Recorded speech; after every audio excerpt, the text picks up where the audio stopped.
Hello everyone, welcome to Maplelyf channel. So today we have an exciting topic to discuss for all the aspiring international students out there. In this video, I will be talking about how to apply as an international student in Canada DIY. So let's dive right in.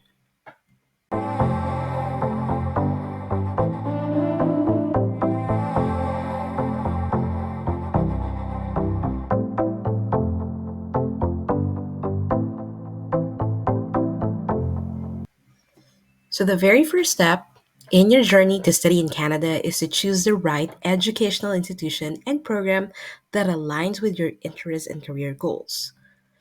Conduct thorough research and make a list of the universities or colleges that offer you the desired program that you would have. So, may it be in business, in healthcare, support workers, or even in um, graphic design. So, there are a lot of universities that would be able to cater to whatever your interest here in Canada. Okay, so once we have this website, so you first have to go to canada.ca, select designated learning institution.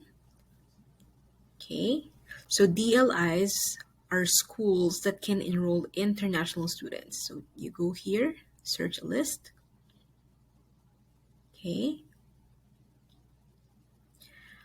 all right, choose the province. So let's say British Columbia, and then you could find the school that you would want. So for example, since I'm here in British Columbia, or this is the province that I have chosen. So the first thing that you have to look out for is the name of the institution or the school, what's the designated learning institution number, and if they offer the postgraduate work permit program. This is very crucial so that once you finish your school, you could stay longer here in Canada and practice what you've learned. So let's go to page 2. All right, let's say I have chosen, let's say, Camosun College. So it says here Camosun, this is the DLI number, the province, and then it's a PGWP. Let's say I've chosen Accenda School of Management. So this is their DLA number. It's located in Vancouver, and yes, but you also have to take a look at the details. So these are the two courses post graduation that offers post graduation work permit. So you must be able to go to that school, but if you take other courses, you may not be eligible for a PGWP. Okay, so that's how you check if your school is a designated learning institution. Otherwise, if you study in a school where it is not a designated learning institution or it's not listed, okay, so let's say Alberta, or it's not listed here as a DLI, your study permit will not be approved. Or if you did study in one of this DLI and they are not offering PGWP, then that means once you finish your study, you have to go back home because you cannot work in Canada after your study permit has expired.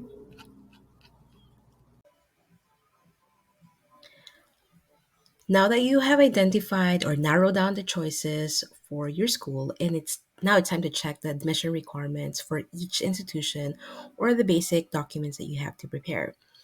I would suggest to visit the official website of the institution or contact their admissions offices to find out what documents and qualifications your school may require. But here are the list of the documents that I have prepared in my application.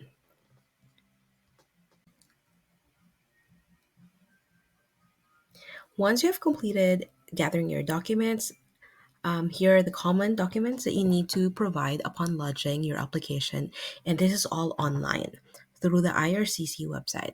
First thing is your passport, and then the application for study permit, which is the IMM 1294, the letter of acceptance from the school or the designated learning institution, your transcript of records, diploma, and your language proficiency test results, such as IELTS, TOEFL, or CELPIP.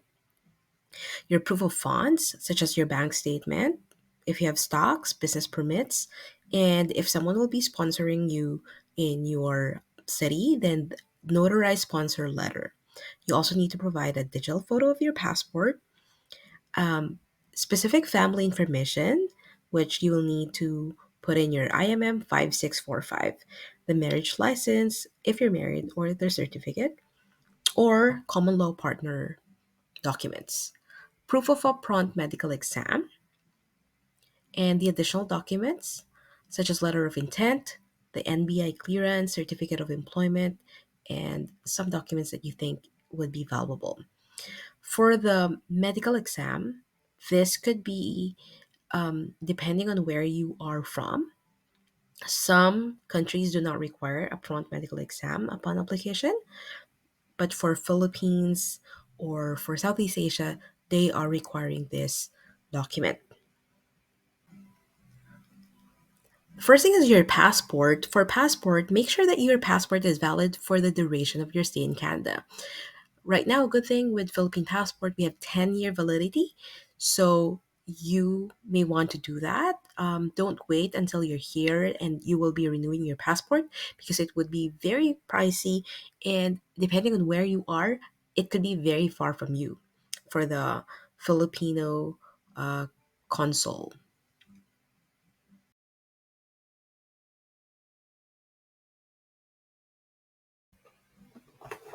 One of the most important document is the acceptance letter from your designated learning institution. It's very, very important that this document is provided to you, because this is the primary document required for you to complete your study permit application. Without this, you cannot lodge or you cannot submit your study permit application. Now, this is a crucial document that allows you to study in Canada, and it would be best to visit the official website of Refugees and Citizenship Canada, or the IRCC website, to learn and get the most updated information for these requirements. You also need to make sure that you have the proof of financial support. So you need to make sure that you have the you have enough funds to be able to cover for at least 1 year or 2 year tuition fees, depending on how long you will be studying, your living expenses, and return transportation. Because we are applying for a study permit, we are saying to the immigration officer that we are returning back to our country after study. But of course, we are allowed to process a PGWP, which is depending again on how long you're studying. If it's 1 year, you could be getting a 1 year PGWP, or a postgraduate work permit here in Canada. If you have 2 years, you could get a maximum of 3 years. So, with your proof of financial support, this could be through your savings, bank statements, scholarship letters, if you do have a scholarship or grant from certain institutions, or a letter of financial support from a family member who will sponsor you, or from a friend who will sponsor you. The third is taking the IELTS exam. So, before even lodging our application, we are required to submit a language proficiency. However, depending on the program and institution, you may need to provide proof of English or French language proficiency if you are in Quebec. So you can go ahead and prepare for different language tests such as IELTS, TOEFL, CELPIP, or TEF for French. Now, I have personally taken IELTS, and if you need help or if you need some coaching for your IELTS, listening, writing, speaking, and reading, feel free to comment and or message us here in our page, so we could go ahead and help you out with that.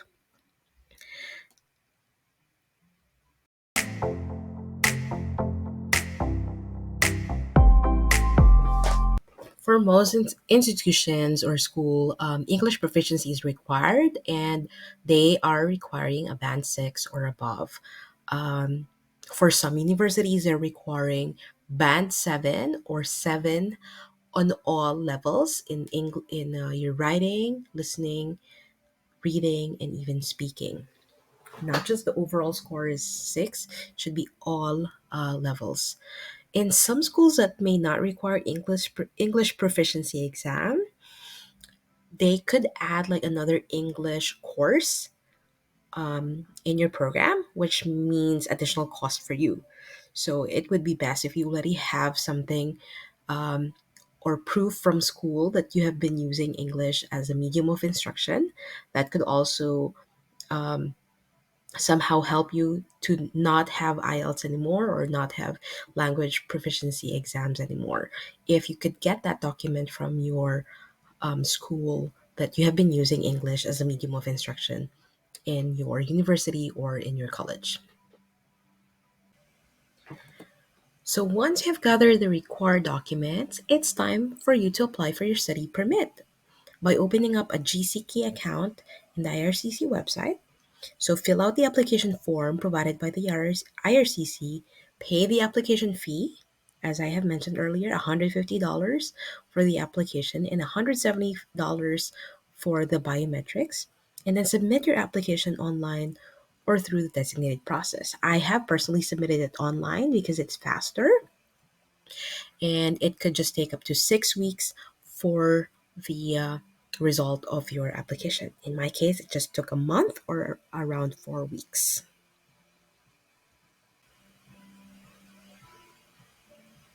And so the last step is just wait for your approval. Once your application for study permit has been approved, you can go ahead and they will be asking for your passport. So you could go ahead and submit or send your passport to the designated address of the IRCC. And yeah, and also if you have a family member going with you, you can submit your passport together with the family members going with you.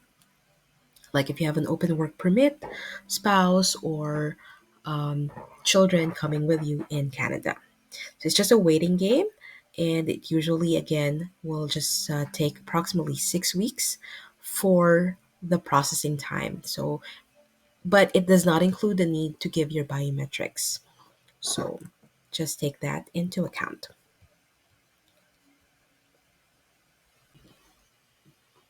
And that's it. By following these steps or these documents and staying organized throughout your application process by making sure you have the complete documents and that the IMM forms are also completed. There are no blank pages. If there's any blank pages, you need to put NA if that is not applicable to you.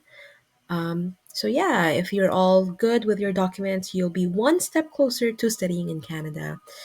And remember, patience and persistence are key during this exciting journey. Yeah, so your life in Canada waits. Thank you for joining us today. And if you found this video helpful, give it a thumbs up or comment down below. So, what other content you would like us to do for you. And if you find this informative, um, do send us your feedback. And if you have any questions or need further guidance, feel free to message us or contact us. We are here to guide you. And good luck with your applications, and we'll see how we could help. Bye.